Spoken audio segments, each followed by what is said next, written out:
Good morning, everyone. We'd like to call the meeting to order, please. Roll call. Commissioners Brown, Present. Harris, Present. Herr, Present. McCracken, Present. Paris, absent, Vice Chair Little, Present. Chairman Mercy, absent. We have a quorum. If everyone stand for invocation.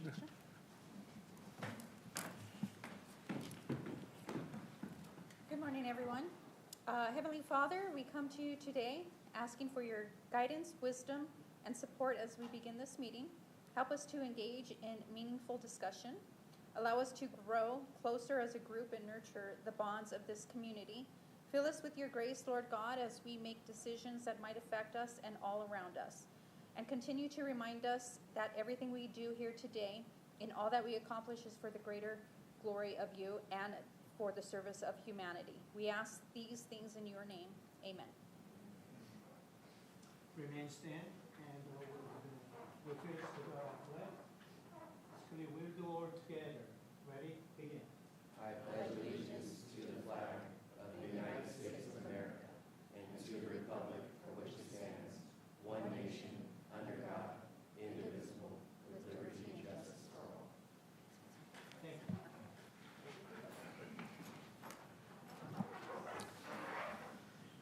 Consent calendar, approval of the minutes on February 14th. So when we get a vote on that. Motion to approve. Motion, we have a motion to approve. Second. And a second from Commissioner Herr. All vote, please.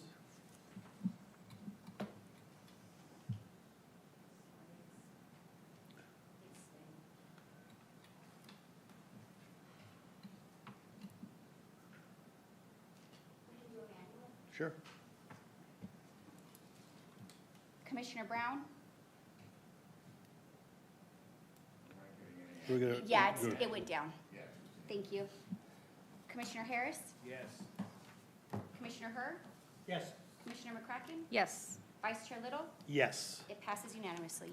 Thank you. Let's get into the commission reports and staff presentations. Deputy Green?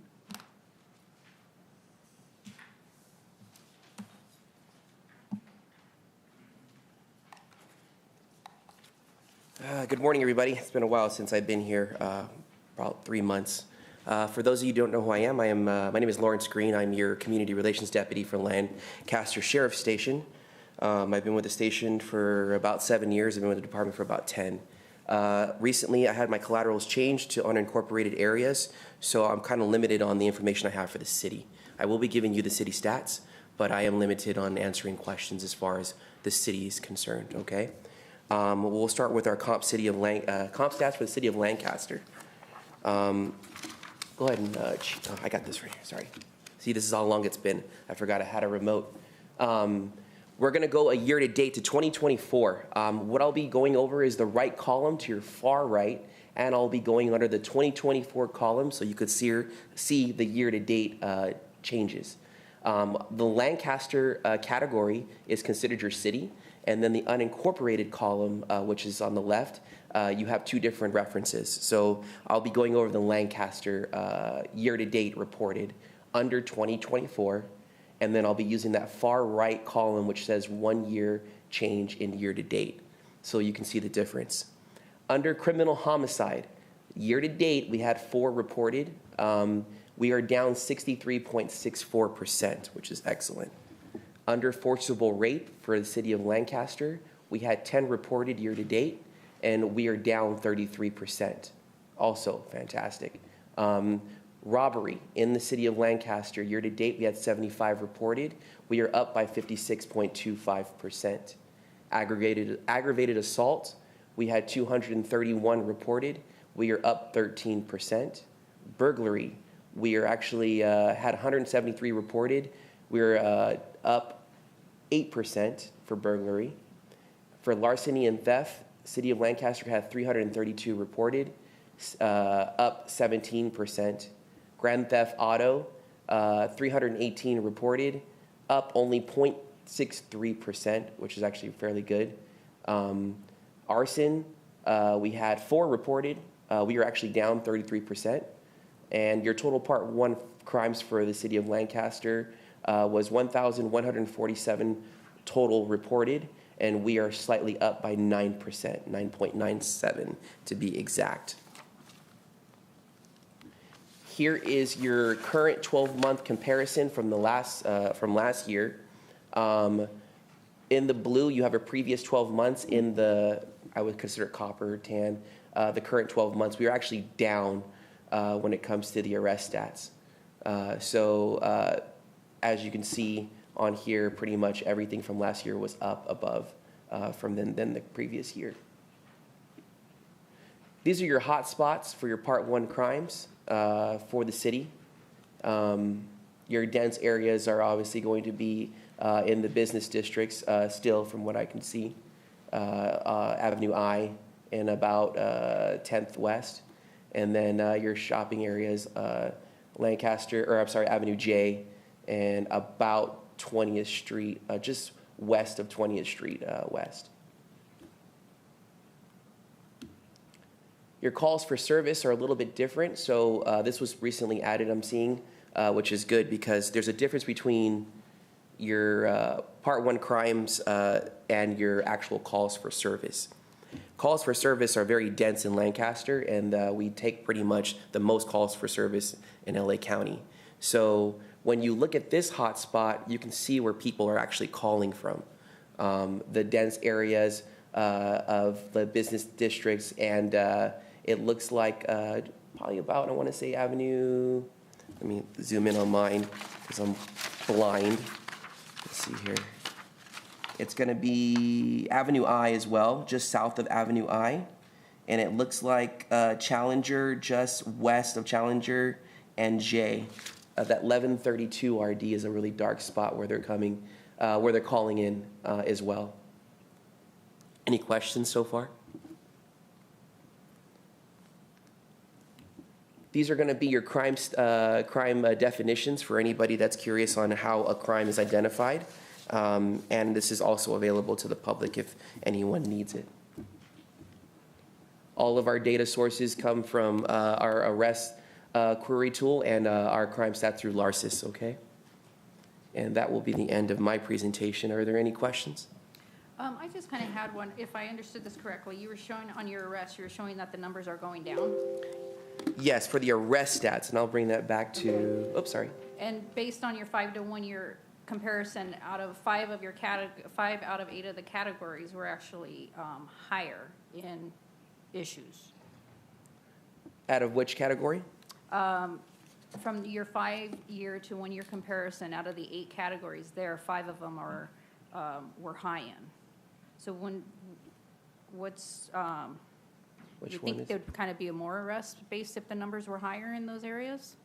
Yeah, and obviously the arrest stats will be based off of if we have enough finding to solidify the category of that crime. So obviously every crime has requirements to meet. So we can have the arrest based off of the deputy's findings saying that, hey, it meets this requirement of this, but whether the DA files or not will solidify that arrest stat. So, and things change regularly, so you're going to see a difference in change from a whole year because last year's requirements to file are different from this year's, if that makes sense. Okay, so your year to date total Part 1 crimes is 1147. So would we have any idea based on that number how many of those were arrests? Well, it looks like I have a form here, and I'm thinking this is the DA stats, so I think you're okay. going to have that answer here shortly.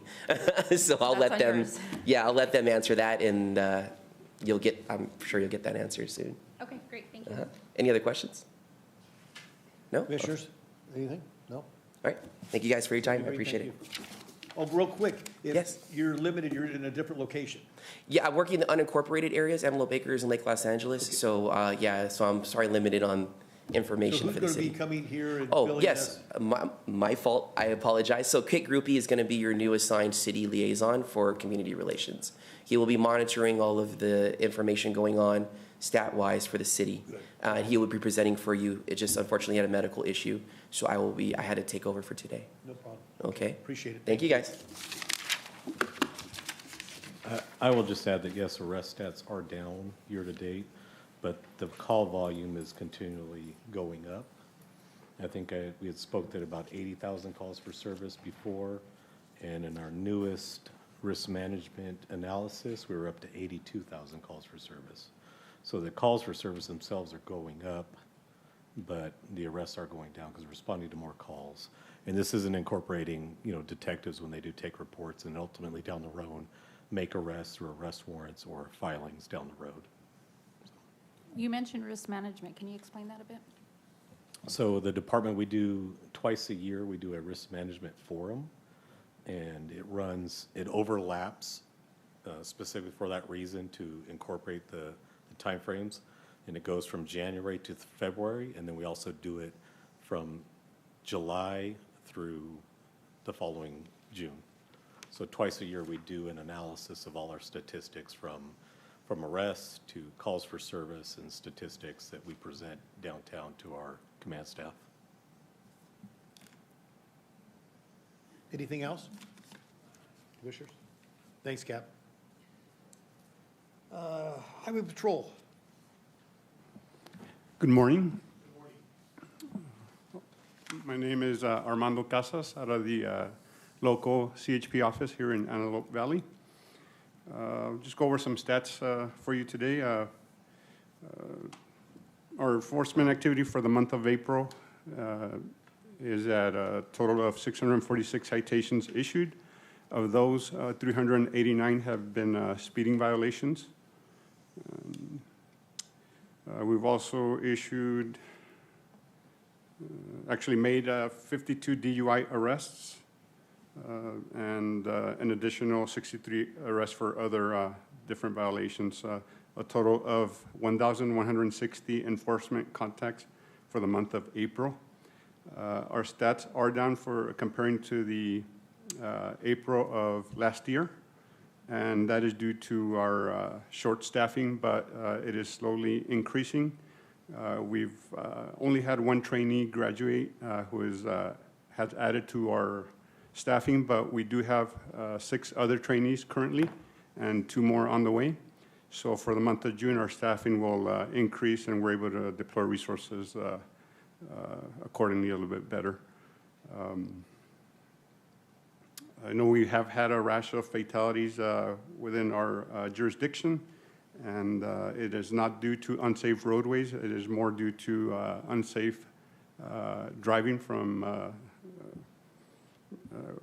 the culture, I guess, the public, which can range from not paying attention to traffic signs or distracted driving or driving under the influence. So there's a variation of factors that have come into play for the recent fatality crashes that we had. And I'll open it up to any questions. The 14 freeway, how's that?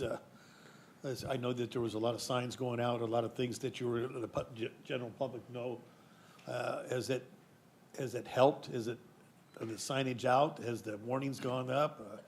I think there was some discussion in the last couple of meetings about that. It has helped, but not to the point where we wanted to. We still get requests from Caltrans to make sure that we're out there conducting enforcement.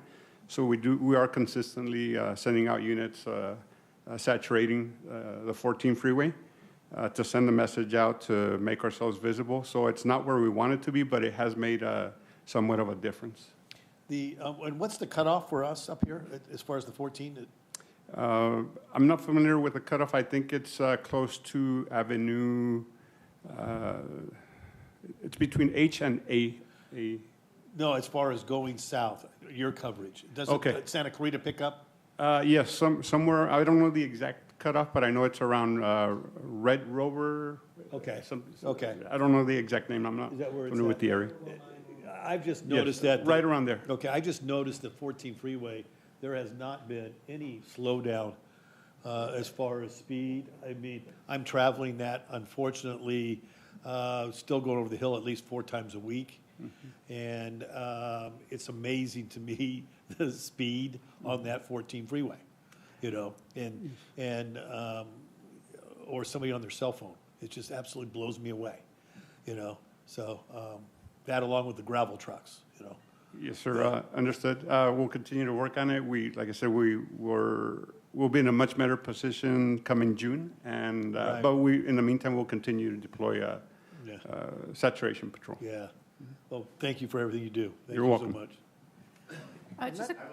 I'm sorry, just a quick question on the, since the fatalities have risen quite often lately, is there any future public awareness events or anything that is planned out there to try and help alleviate the problem or make more awareness for people of, especially going in those particular areas?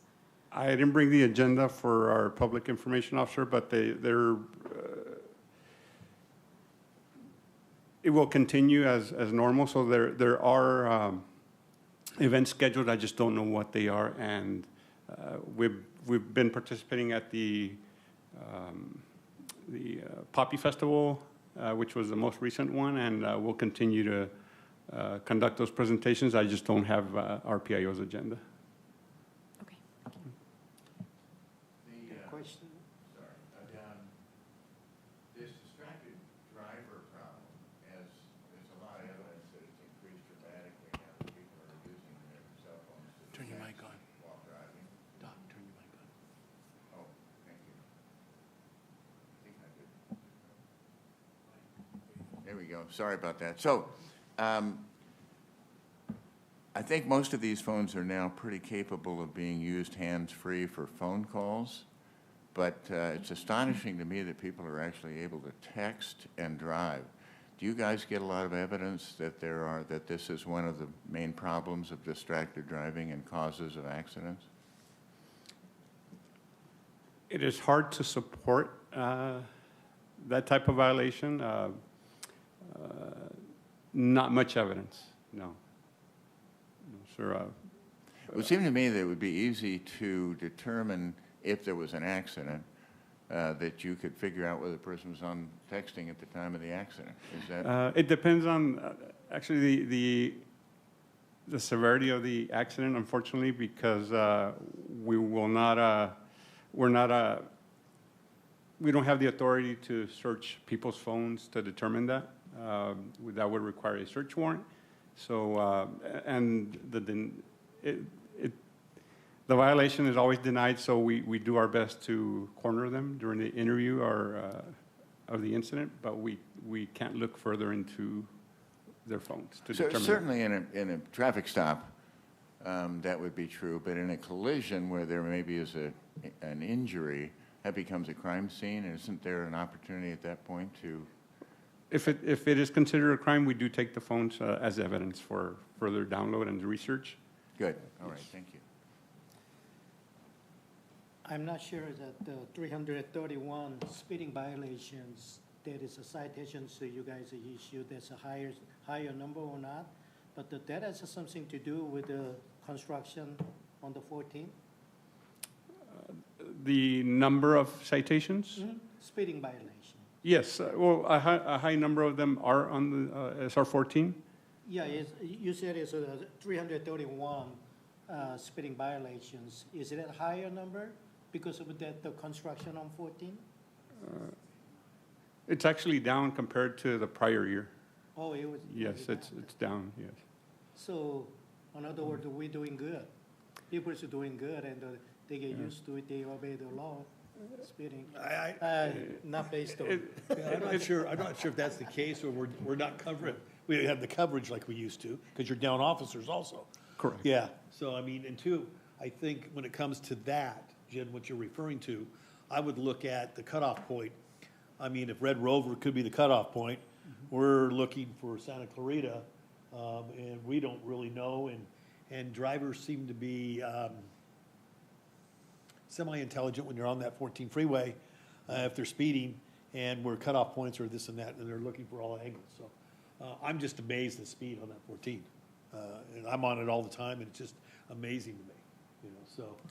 But it would seem, I don't know whether it's just that we're doing good on doing, on citations, or unfortunately, we're down officers, Correct. which makes it difficult on you guys. Yes, it does. Which is, incredibly difficult on you guys, because I know how the sheriff's department operates too, being down on officers, and so I think the coverage sometimes has everything to do with it. I think in between this 14 freeway where the construction's happening, things have slowed down, but when you get past that point, I think the pedal to the metal gets going a little bit, so. You're probably correct. Most of our enforcement is directed within the construction zone and close to it. But we'll make it a point to spread that enforcement out to the other areas as well. Anything else? Thank you, sir. Thank you. Appreciate it. Thank you so much. District Attorney. Good morning. Good morning. I hope you all have seen a copy of our Lancaster filings. I think I sent it to Kathleen. All right, so you should have a copy of it. So I can tell you for our filings, and this is filings for the city of Lancaster, and generally speaking, it is only our branch. It does not include our special units. We have special units that cover family violence, sex crimes, elder abuse. We also have a unit that files prison crimes cases. We have some overlap, so you may see 1 or 2 domestic violence cases or sexual assault cases, but those are filed by a different unit. So those stats may not be reflected in the numbers that I have here. So for arson, for the month of February and March, we did not file any cases. We did file 2 arsons in the month of April. For auto thefts, we have 2 filings for February, 4 in March, and 14 in April. Burglaries, including residential and commercial, there were 7 for February, 9 March, 10 in April. Criminal threats, we filed 3 felony cases, 2 in March, 1 in the month of April. For drug sales cases, we filed 3 in February, 3 in March, 1 in the month of April. In the area of domestic violence, you'll see that there were 4 filings for February, 5 for March, 12 in April. Evading and hit and run, and we're talking about felony level cases, we did not file any in February, 3 in March, 3 in April. Felony assaults, 16 in February, 21 in March, and 14 in April. Felony DUI cases, there were 2 in February, 4 in March, 3 in April. Grand thefts and identity theft cases, 3 in February, 9 in March, 11 in April. Illegal firearms or weapons cases, there were 5 filings in February, 8 in March, 16 in April. Murders and attempted murder cases, there were 2 filings in February, 5 in March, 1 in the month of April. Robberies, we filed 10 in February, 12 in March, 9 in April. In the area of sex crimes, adult and child abuse cases, there was 1 case that was filed in February, 2 in March, 7 in April. Vandalisms, 1 in February, 1 in March, 2 in April. And in the area of protective order or court order violations, there were 11 in February, 19 in March, and 23 in April. You'll see that many of the numbers have increased with our filings. Office-wide, and that's countywide down to Pomona, up north to Lancaster, our office is emphasizing filings right now. We have a huge backlog in our e-filing system.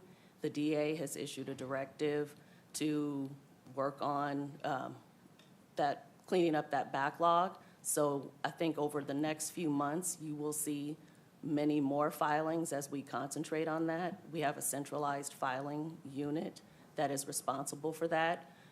My staff, we don't do many filings. I would say about 10% of the filings within our office are filed by my branch. So the charge evaluation division, they're working on staffing and just getting through that backlog. I think right now we may have something like 500 cases in our queue waiting to be evaluated by one of our charge evaluation deputies. And you really will see some significant numbers, I think, coming up over the next few months. Why all of a sudden that they're saying, let's get down this backlog from the, I think, we've been looking at it for a while, trying to figure out how to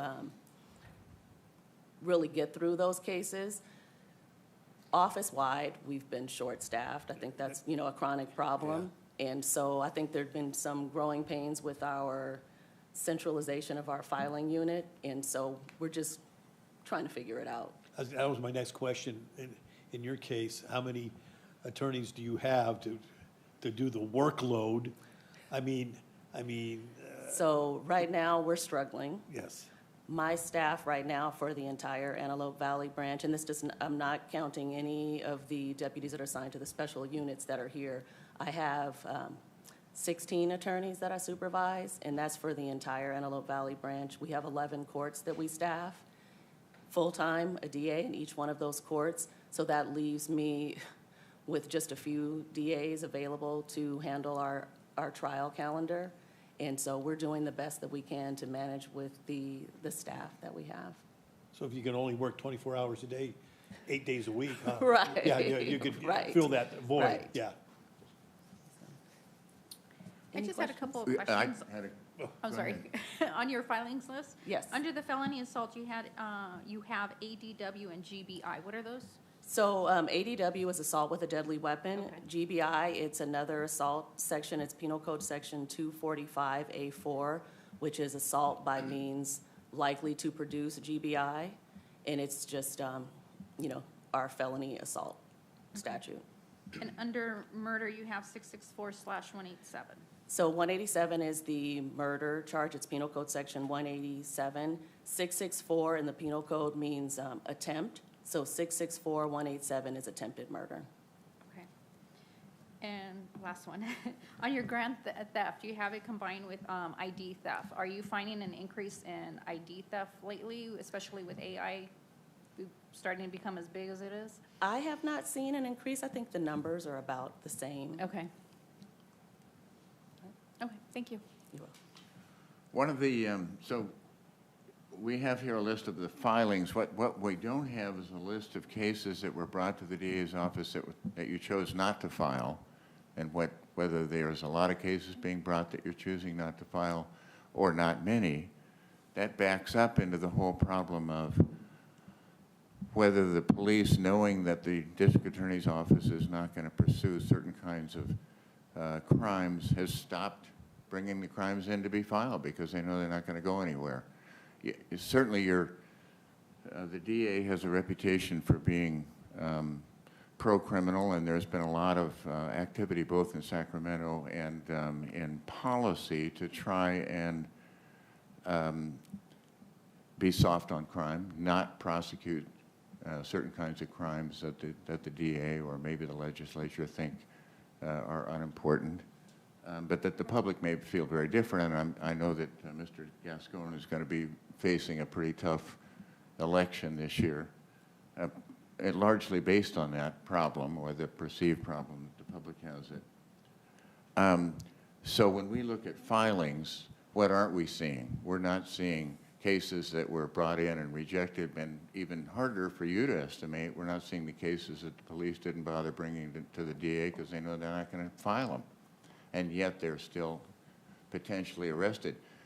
Probably even trickles back to the point where in the field, and I'd be interested in what the Sheriff's Department says about this, back in the field, an event happens that traditionally or historically would have been a crime, and the police say, we're not going to waste our time on this. We're not going to arrest, we're not going to book, we're not going to take this case in because it's not going anywhere. So I don't know if you know the answer to that, and I don't know if you have a response to that.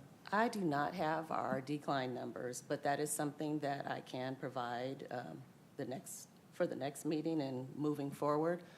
With declines, I think our numbers are roughly the same as they have been over the last few years. There are some offenses that our office has elected not to prosecute. It's generally speaking drug possession, just simple drug possession cases.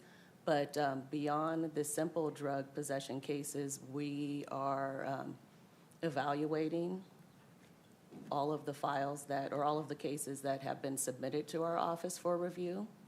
And in terms of declining cases, we use the same standard that we've used, for the, as long as I can remember. I've been in the office for 25 years. It's, we look at the strengths and weaknesses of each case when we make those filing decisions, other than that small carve-out for some of the lower-level misdemeanor cases. But in terms of numbers, I can provide those numbers to you at the next meeting. At the risk of getting my information from the media, which is becoming increasingly unreliable, one of the things that we frequently see are these shoplifting gangs, where, as far as I can tell, certainly the store has instructed their security people not to get involved, and I don't know what the Sheriff's Department's policy is with respect to those, and I don't know whether those show up on your doorstep. What's your thought? Well, our office has put together, well, as part of a task force.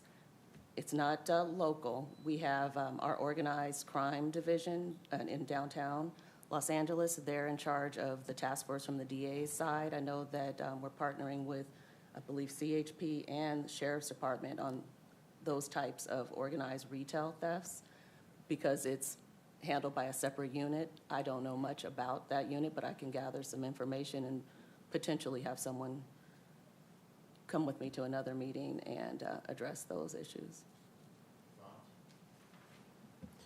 So our station, we're at 3 operations that we've done in the last month and a half with the Organized Retail Theft Crime Task Force.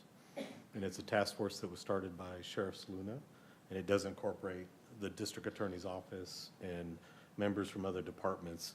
That task force has come to the Antelope Valley, specifically Lancaster, because of concerns that businesses have brought us, from Target to Costco, Lowe's, WSS, Windco. All the stores within that corridor have brought us concerns about shoplifting. We have worked with the task force to go there and specifically target shoplifting, working with their loss prevention managers. There was real concern from one of the stores about the loss that they suffered last year, a significant loss compared to the year prior. And we've gone in there and worked with them and looked at other, SEPTED principles about how we can bring things in to help them reduce it.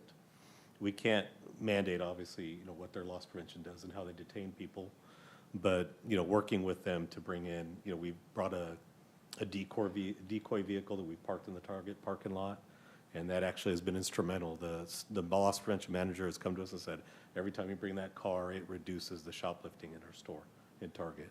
So just working with them, partnering with them has been one of our key goals recently. And we also have our LANCAP team working with that retail theft task force to really train so that we can kind of do those ourselves at the station level. In regards to the arrests in the field, I would like to think that we don't look at our job that way. I was a detective, and I know, for arrest, you need probable cause. And when I was a detective, I did have that knowledge base that I knew certain cases and what I needed to get a filing out of it, because it's a higher standard. But, we don't do our job in that manner. We go out and do our job, and we can't worry about whether the DA is going to file the case or not. If we have enough to make an arrest, I would hope that our deputies are out there making arrests. Now, do I know that we've walked away from certain incidents? We have. And that's at that risk management level that I talked about. If we have somebody who's maybe trespassing a local business, and we're going to get into significant force with that person, there's times where that risk doesn't outweigh taking that person to jail. So there are times where our supervisors in the field will elect to walk away from certain situations, because it's going to put us at more risk and more liability to the department if there's no, ultimately down the road prosecution at the end. So thank you for that. Thank you both. I appreciate that. There's the whole issue, and I'm not going to get into it now, and Rod and I had talked about it before, the whole issue of broken windows, meaning the concept that even though crimes may be minor, when you have a community that's accustomed to law and order and obeying the law, it has rippling effects throughout the criminal system. And I was thinking, I know that you've spoken with Dr. Garion about this, and I was even wondering whether we should have him come in and chat with us about that. So you and I can talk about that maybe.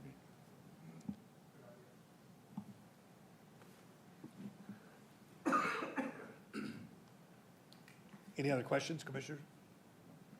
Thank you so much. Rod?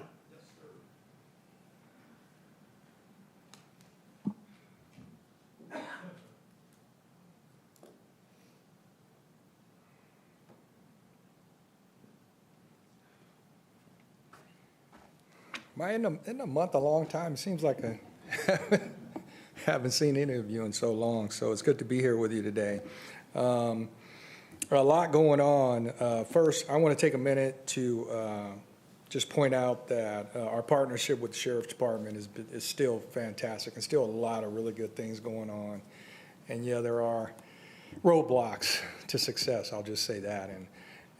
But they're still out there battling away, and we're working with them as closely as we can to try and address issues. So I had a fantastic meeting with Micah probably 2 months ago, I think. So and that went really well. So we're trying to work with the DA's office as well and come up with ways to make the system work better. So I want to point out first that our response times are down. Captain Bartlett and his crews have been working hard at it, and our LETs, our community service officers, have sewn into that as well. And I don't know where they're at now, but I know when I talked to them, they had dropped, I think, around 100 minutes, which is fantastic. We still got a ways to go. We're going to continue to partner on it, and we're, hopefully down the road here, we're going to look at maybe getting some more of those LETs out there who go to those calls, are able to respond to those calls and free the deputies up, the lesser calls. So, but that makes quite a difference. And we're getting positive feedback. Both myself and Paul are getting positive feedback from the community on those efforts. So, ShotSpotter, up and running, as you know. This thing's great. I don't think we had this incident that I'm going to tell you about before the previous meeting. Or if we did and we brought it, I apologize. But we had an incident occur in an area, and there was a total of, I believe, 47 shots fired. And it was kind of 2 volleys of shots between 2 individuals. And the shocking, and ShotSpotter was on it, notified the deputies. They got there within minutes and got one guy in custody and recovered a weapon. But the shocking thing about it is if ShotSpotter had not told them, we didn't get one single phone call. They didn't get one phone call telling them that these 47 shots had gone off. That is scary. And so on our end, what we're doing and what we have the time to do is we went out and did surveys because I was talking to Paul and we were saying, why is that? We got to find out why they're not calling. So we marshaled up our troops and went out and did surveys immediately following that or a few days after because we want to know and make sure we don't have a terrified community. And it turns out, to some effect, that was it. There were residents who said, I didn't want to call. I was afraid to call. And the other thing we learned is they pointed out a house that is a problem and said, that house is a problem and we're afraid. So that's the type of stuff we want to do. And now we're partnering with them and figuring out how we're going to deal with that house and hopefully get, for lack of a better term, compliance from the people inside that house. And if not, we're going to figure out ways to deal with them as easily as I can put it, because we're not going to have one residence or any number of residents having our home or people in a home having our community afraid to call law enforcement for help. So, but that's how the system's supposed to work, and that's what we're going to continue to do and do more of as we grow. We are processing our first few officers. I'm glad to tell you that.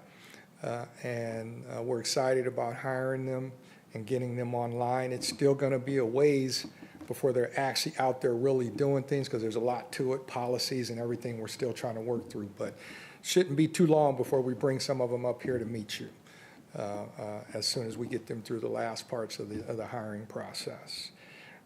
The building is online and going well, and scheduled to be, we're scheduled to move in July 1. And there'll obviously be some type of grand opening. Once we get in, there's going to be technologies and things that are still going to need to be put in place before we have that grand opening. But we're going through we're going through the purchasing process of getting the technologies we need in there so we can function as a police station. And it will be state-of-the-art. I'm excited about bringing you guys over once we open it up so you can see the things we're going to do. I'm happy to tell you that we and the Sheriff's Department just attended the Officer of the Year Awards just last week. And Deputy Portillo, who's an outstanding deputy for the Sheriff's Department and worked with us with Lancaster, was given that award for the Deputy of the Year, well deserving. And then 3 of our civilian employees were given the award of civilian, Police Department Civilian Employee of the Year award. Rochelle Early, who am I forgetting? Stephanie Cordillo and Karen Nguyen. So, and they run that ICAC that we have, that Intelligence Crime Analysis Center, which we're already doing some of the stuff with those 3 ladies, and they've been instrumental. I've told you about some of the things they found, the strip clubs, the illegal parties, and working with the Sheriff's Department to do things. In fact, some of their work and our drone, and then the Sheriff's Department, the deputies were able to take down a tap. Everybody know what that is? A legal gambling location right at I and 10th, maybe a week or 2 ago, I think, Paul. And that's one of our areas that we're working on now to improve, because that area has gotten pretty bad. And so we're working with the Sheriff's Department to address issues there now. In fact, we have a meeting with the owner of that particular complex next week. I'm looking forward to that, having a conversation with him about what it's turned into. Our block clubs are up considerably. I think we're approaching 40 block clubs now, and we're still getting other folks that are asking and interested.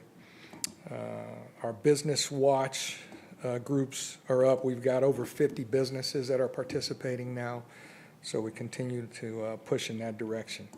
So I want to take a minute just to introduce you to a couple members of my team that came over. So some of you may know Christine Malta. She's our new manager over our services division. And John Keith, he's our services specialist. And so they do that very important other side of it, where we need to have services to offer so we can deal with the root cause of problems and make the problem go away, so that it's not just addressing the issue, it's trying to get rid of the problem completely. So they work diligently with the CBOs and public agencies to improve services and give us services to offer to some of these folks and try and fix that problem. They're setting up partnerships, and the overall goal is to get to the core issue. The other thing they do is, we mentioned DUIs earlier, and John is heading up a DUI campaign off of a grant that he's overseeing, where we're doing a bunch of awareness to it, and that includes advertising on billboards, social media, handing out information at parks, and then putting it on hundreds of websites, the dangers of driving under the influence, and especially where cannabis is concerned. He also goes out, and we may have to bring that up here for them to try one day. He goes out and he puts these drunk goggles on people, and it is hilarious to watch them just walk with these things on. It teaches, it definitely wakes people up, and they get a real sense of, okay, that's what that's like. So we'll bring them in one day. We'll do it off camera, so you don't have to worry. And they also have started our form of a clergy group, which I had mentioned before is going to be kind of different. Some of the things we're going to do, we're calling it Lancaster Praise. And they had their first meeting, and I think we had over 50 pastors and other members of churches there. And they're excited and ready to go to work with us and do some of the things like we talked about, where we do some prayer Fridays in some of these troubled locations like I and 10th. The Sheriff's Department has already started working on Sierra Highway and some of the issues there, and we're partnering with them on that, and that's another area. By the way, Chris, my assistant chief, went to, I forget the name of it, but it's the Law Enforcement Technologies Convention in Vegas about a month ago, and we purchased 2 of those. You see them in the malls, in the parking lots. They're the camera systems where you can move them around, and they have a set of cameras that go out and look down at the machine. So we purchased 2 of those. I think they're coming in a week, and those are some of the things, like we're going to put that out where the common place where the activity happens at Sierra Highway, and start getting some video and let folks know, hey, you're being recorded. You want to stop? You're being recorded. Know that. So that's another. The camera, it has a long pole. Yep. Yes, sir. The blue lights. Yes, sir. That's it, exactly. So we picked up a couple of those, and we're going to stick those in troubled spots, working with the Sheriff's Department as we address them, and put that up there as another deterrent to issues. So I think that's all of it. Like I said, it's been quite a bit, but there's a lot of good things going on and still a lot of work to be done. So be happy to answer. Chief, I must have missed it. And how did you find out the 42, 47 shots fired, and not even one single phone call is coming in? How did you find out? So Shots ShotSpotter, been fired. the ShotSpotter, that system that we purchased, Oh, that's that detected. Yeah, and that basically is a system of speakers in certain areas of the city, and it's amazing. It picks it up, and it not only notifies them right away, and when my guys get here, we'll get notified as well, right away, hey, we had a shooting, and it can be 1 shot, it can be 47 shots, and it lets them know and sends them within feet of the shots. So not only are we getting law enforcement there, but we're getting emergency services there and possibly So when saving deputy lives. responded, and it's still going on. That's how you Well, find out. it probably, it could have been, because like they get notified in under a minute. That's what ShotSpotter says, and that's what they've been doing. Between 30 seconds to a minute, they're notified. And the thing I love about it is, besides getting paramedics and maybe saving a life there faster too, it gives the deputies a whole bunch of information. They can literally see, like if the guy was running and shooting, you'll see 1, 2, 3, 4, where he fired every shot in the street. And then the even more important thing is they get a sound bite of what was fired. And so if you hear pop, pop, pop, pop, you're probably dealing with a single shot weapon. But if you hear brrr, they know they're going into some type of automatic weapon, and they need to change their approach and their thoughts because they're going to get outgunned quickly. So it's a great officer safety tool as well. It's a great system for sure, but it's not good. And somebody, like the citizen, I'm one of those citizens, they have to make a call. Yes, you sir. know? But it is bad, and they got threatened by something. Mm-hmm. It blocked them from calling, Yeah. reporting, That's something we need to work out, and the working out with the citizen. We gotta Yeah, have no, some kind of a, system where or program we need to reach out to, Yeah, to yeah. report it. Yeah, absolutely, and that's why I said, once we talked, we sent out a team to do surveys, and that's us going to knock on the doors, is what that is. We went and knocked on every door in that immediate vicinity of that shooting. That's what the surveys are. I'm sorry, I should explain that. We send our people out and we ask the deputies to come out and provide some safety for us. And we literally knocked on every single door and talked to residents in every single house. And that's how we got that information that some folks were afraid. And we got that information that, hey, that house right there is a problem. And it's now we work together with them to address it. And that's how we're going to work, the Lancaster Police Department. Yeah, that was concerning to hear the 42 shots and not one person said Yeah. anything. So did you find anything that they didn't know that they can call anonymously? And No, some folks didn't want to talk to us. Some folks were quietly talking. Some said, hey, can you call me? And then some were like, yeah, there's a problem. And then, a few said, I didn't call because I didn't think the law enforcement were going to do anything about it. And so we had longer conversations with them and said, no, the sheriff's department is here to help you, as are we. So you have to call. This could be your house next. So you have to call.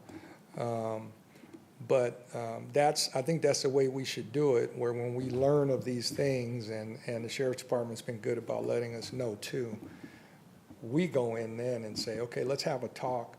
And that's the thing, the power of our officers that they're going to have when we do these surveys and when we go into communities. Like I said, we're giving them the ability to fix problems immediately. So if we go and they say, that cul-de-sac is dark and they're hanging out there and there's no lights, well, they'll be able to get those lights up tomorrow. We've already worked that out to where the immediate response. So they believe that, a change can be made.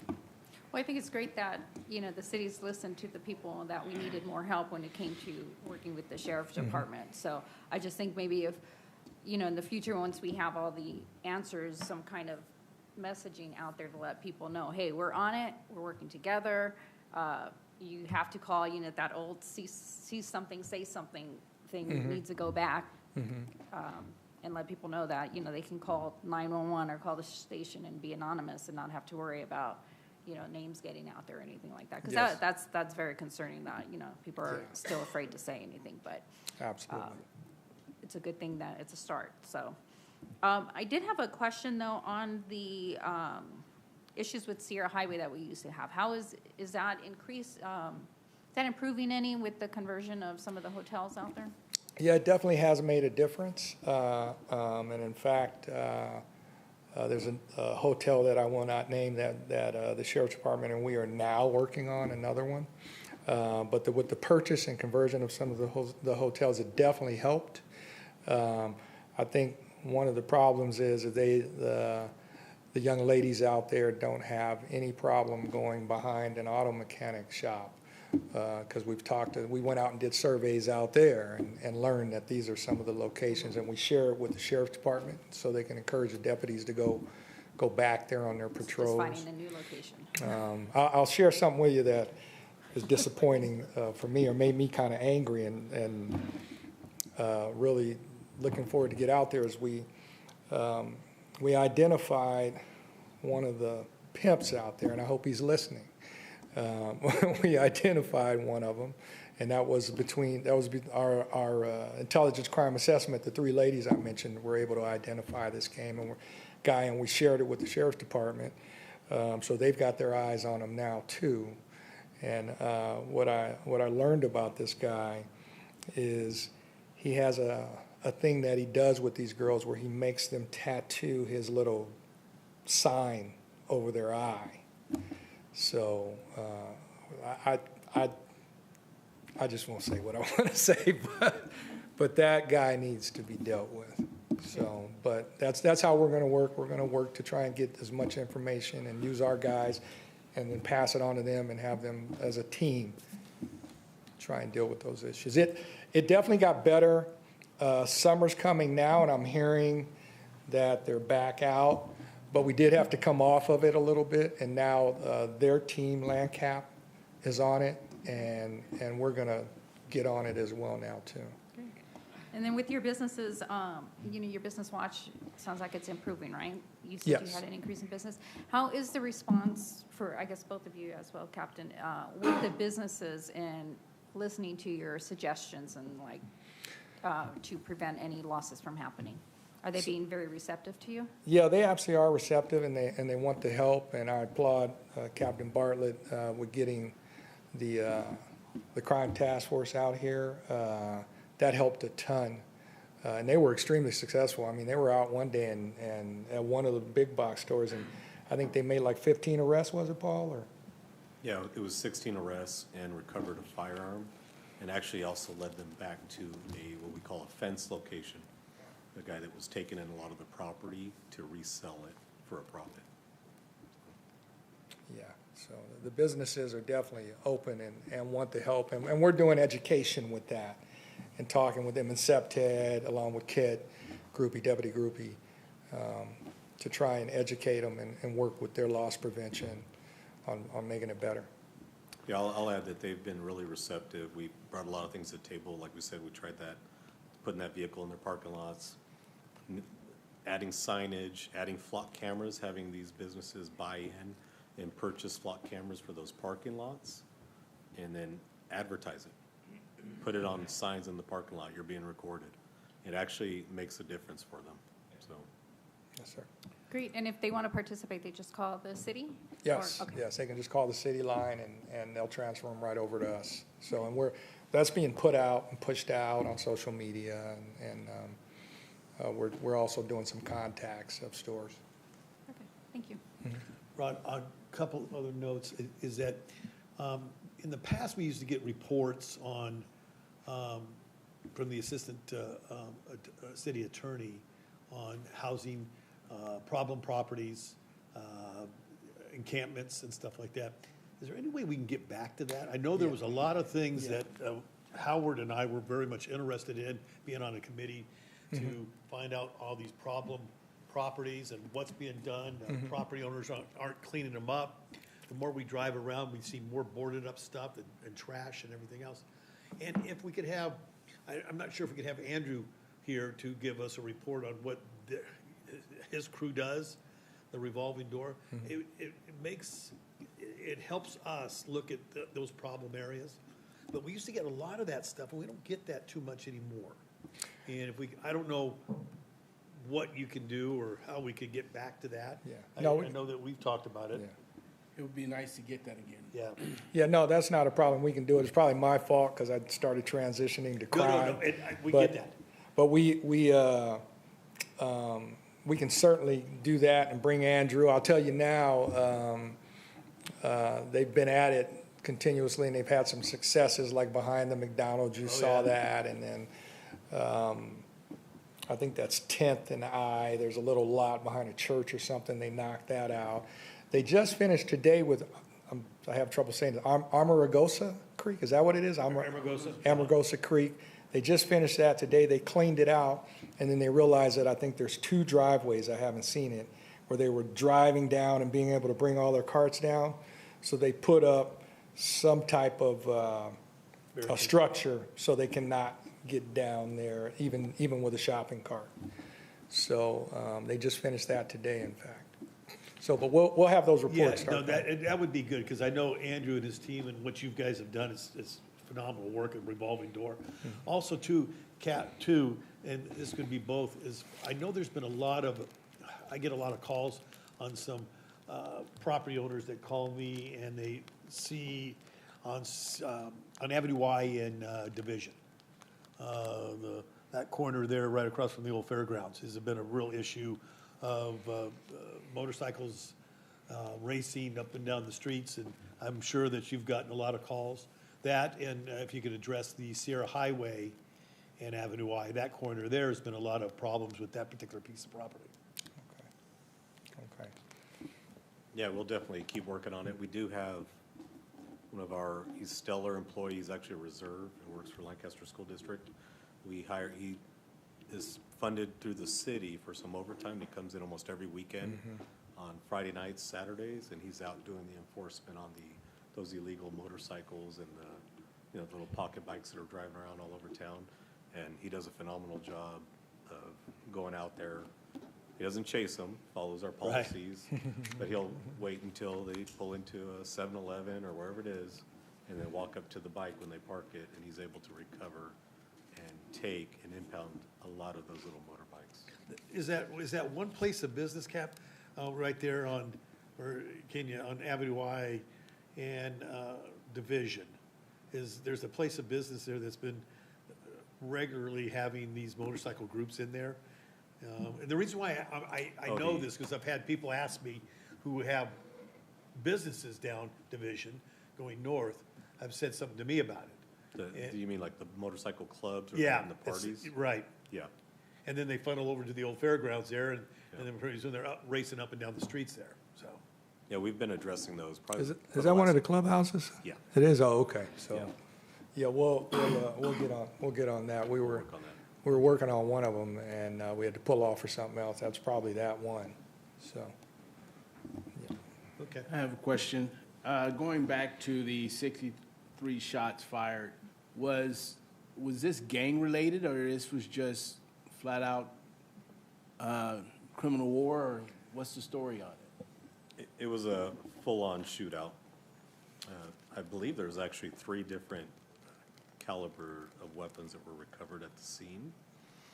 There was a vehicle that was shot up in addition to the house. There was a vehicle in the alley that had, multiple shots through it, and then also addition to the house. And there was no persons that were shot, to our knowledge. Anybody that ever came forward or came to the hospital. But yeah, there was several different weapons in addition to a house and a vehicle. Was that it, were damaged. but was it gang-related or just criminal activity? Our gang unit did investigate it. There probably is a gang nexus to it. There were a couple arrests made out of the house. It was hard to prove that they were involved in the shooting itself, but they were on supervised release and were arrested because of that. It just, with that amount of shots, the first thing came to my mind is a gang war. Yeah. And for it not to be, that's almost a little scarier. So with 47 shots and no injuries, these guys need to spend some time at the range.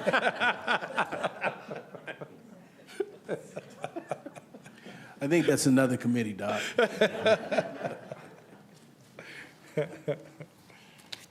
Any other questions, Rod? Yeah, I do, but it may not be our jurisdiction, but you mentioned that about the land on Sierra Highway. Right now, LA County there's a program, grant program to, not to the city government, to the nonprofit organization, and to purchase the vacant land, and from the $200,000 to $2 million. Okay, but they extended it. They're doing regularly webinar too, but maybe city, we can do some kind of the partnership with the nonprofit organization. We have Berlioz is doing same kind of work, help them out. Maybe we just help them to purchase their land, and possibly they can get grant for it, build something. It's just both win-win game.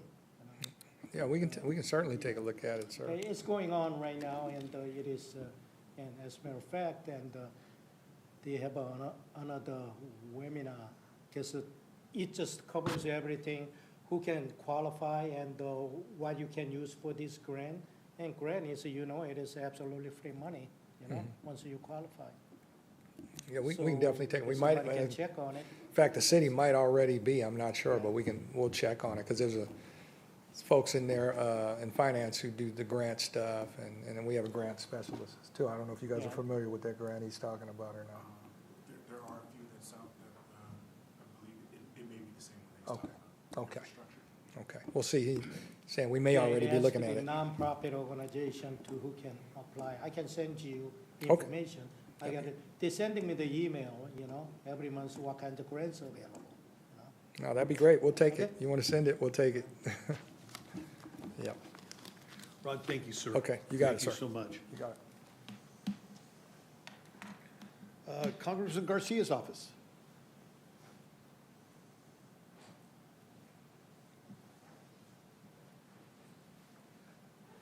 Well, good morning, and thank you for Thank you for all that you do. This is quite an informative committee and very important.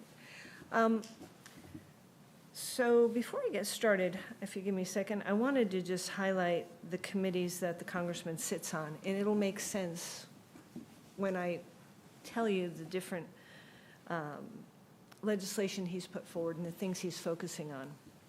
So he sits on appropriations, and on that, he's on the Defense Subcommittee, as well as Commerce, Justice, and Science. His second committee is Committee on Intelligence, and Subcommittee on Defense Intelligence, and lastly, on Committee for Science, Space, and Technology. So I don't know if you were watching the news lately, but in one of the hearings for the Defense Committee, the congressman addressed the FBI Director, Wray. And in the course of that meeting, it was pretty evident to the congressman that in light of all that's going on with the open border, there was really nothing being addressed. There was really no intervention early on from the FBI to address what's happening at the southern border. He got a little bit of press in that he respectfully told the FBI director that he didn't trust him. And he didn't trust him, and the American people didn't trust him because of what was going on in the southern border. And that leads to a lot of probably what we're seeing in our community, just an increase of crime, adding crime upon crime by folks that are here illegally and have no problems breaking the law. Not to say all of them do, but we know that specifically Venezuela has sent over quite a few folks that are lawless.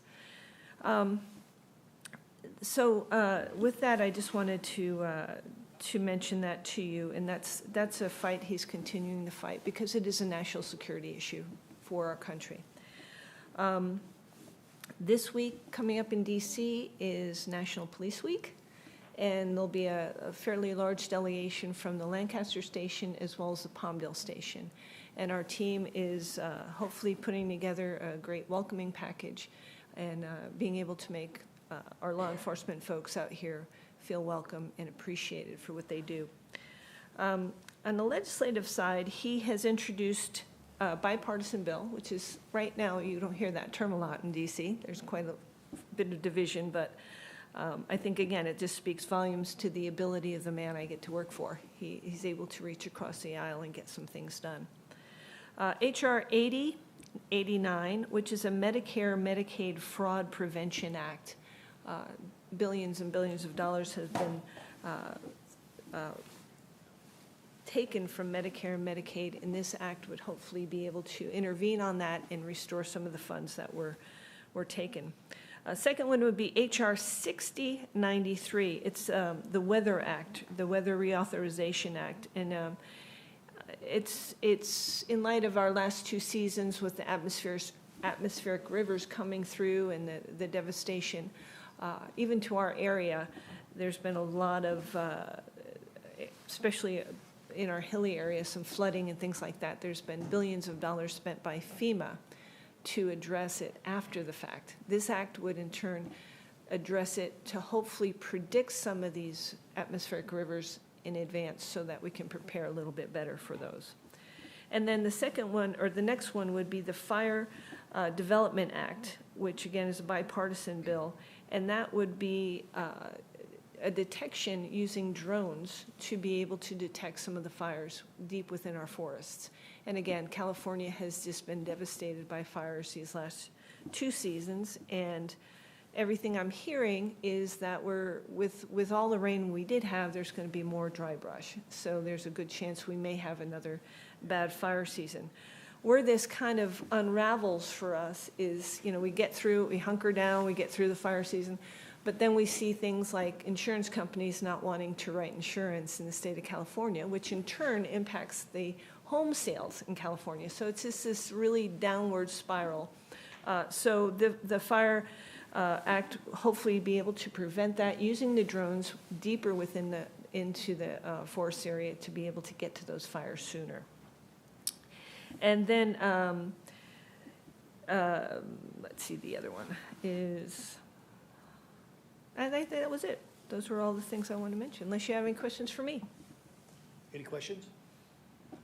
Thank you, folks. Thank Appreciate you. all you do. Thank you. Senator Wilkes' office?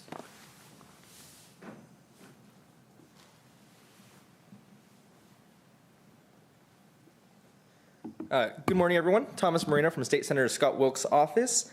Senator Wilk was excited to be at AV Law Day on Friday and honor the honorees after the long hiatus that we've had for that event. A few bills I want to talk about that we've seen movement with is SB 1004, which is his wildfire settlement tax exemption bill. This bill will exempt all settlements paid to victims of wildfires from state taxes. This will be applicable to any wildfires on or after January 1st, 2020. This has passed the Senate Revenue and Taxation Board on March 13th with a vote of 7-0 and will be heard at the next Senate Appropriations Suspense hearing on the 16th of this month. The next bill I want to touch upon is SB 1023, which is the Senator's CSU study bill. This bill would commission a study to look at the feasibility of creating a CSU in the Victor Valley or the Antelope Valley.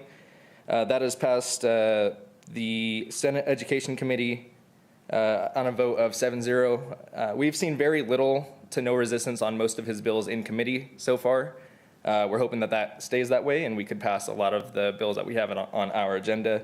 That'll be heard in the Appropriations Suspense hearing on May 16th. The next bill, which is probably one of the most impactful bills for the Valley, is SB 1359, which is his bill on illegal dumping. Existing law currently prohibits dumping waste on private property unless the property owner possesses the relevant permits from the state or local tax agency with jurisdiction over the property, or has given permission to dump waste on their property. This bill will require a permit regardless of the permission status to make a violation, and as well as increase the fine and make it a misdemeanor to dump without the proper permits from the local municipalities. That has passed the Senate Public Safety Committee on last April on a vote of 5-0 and will be heard in the Senate Appropriations Suspense hearing on May 16th. Those are the updates I have. Any questions? Any questions? All right, great. Thank you, guys. Thank you. Assemblyman Krill.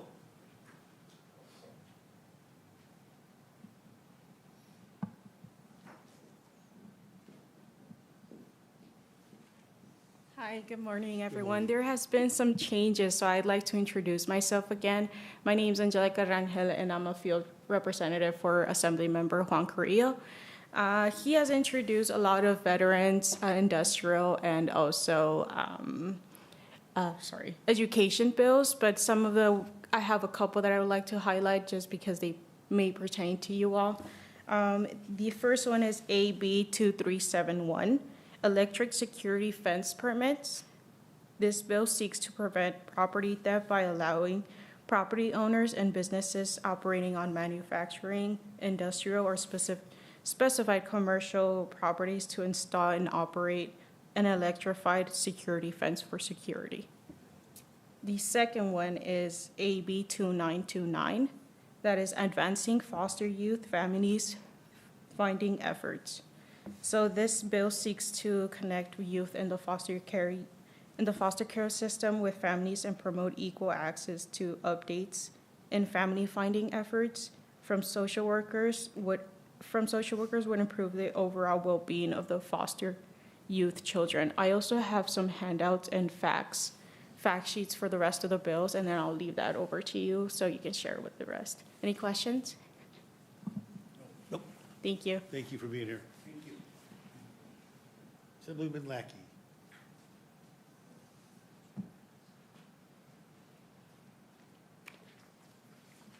Thank you so much. I have a few bills I'd like to highlight for the Assemblyman, and then he sent us a list of some bad bills for you to be looking out for. The Assemblyman was pleased to be part of Law Day as well. Having Assemblyman Lackey and the Senator at the same table, always very good, very entertaining for Thomas and I. And he also attended Pray AV, which was a really inspiring event here in the Antelope Valley. A couple of the bills. AB 2645, This is the one regarding the Amber Alert system and improving that.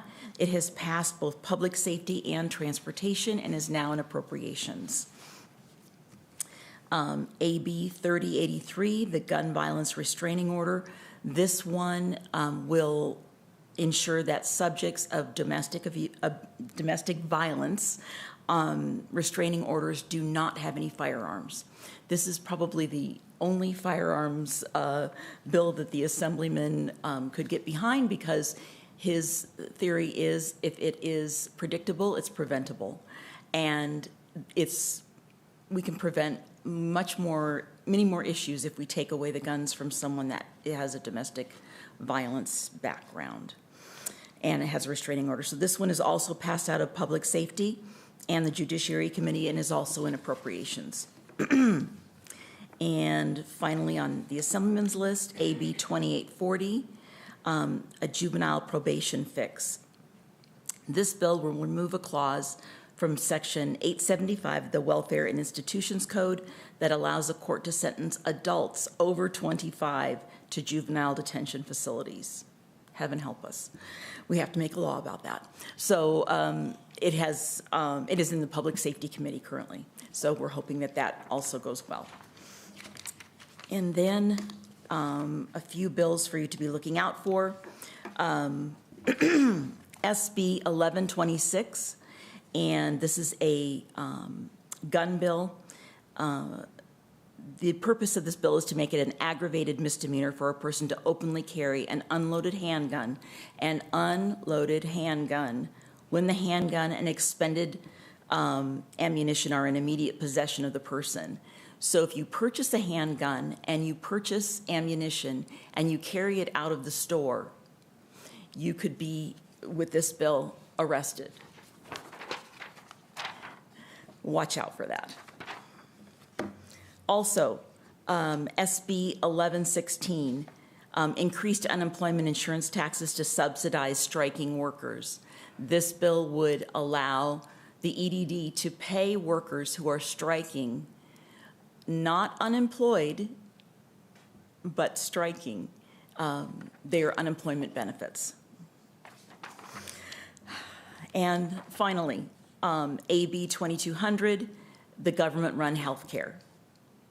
Let's all imagine the DMV or EDD taking care of our health care. Drop the mic. I don't know what to tell you. Wouldn't be a good thing. Wouldn't be good. Several bills are currently going through the steps or in committee process that have been proposed to amend Prop 47. The Assemblyman believes that the best way to address it is with the ballot initiative. And I did find out that the ballot initiative needed 546,000 signatures to get on the ballot, and 900,000 were presented. So he believes that this will be the best way to approach this. And because it's a ballot initiative, we cannot discuss his feelings about it, but please look it up. Please be aware that it should be on your ballot in November. I also wanted to take this moment to thank you for being part of this committee. This is my last meeting with you as I'm retiring. And I'm happy to say that Anna Zarley, who has worked for the Assemblyman for several years, will be taking over. So you will enjoy her reports, I know, starting next month. So thank you so much. Well, enjoy your retirement. Thank you. We're going to miss you. Enjoy your retirement. Miss you. Thank you so much. Katie? No speakers? Commissioner comments? Anything? No comment. No comments. Then we will adjourn until Wednesday, June 12th, 2024.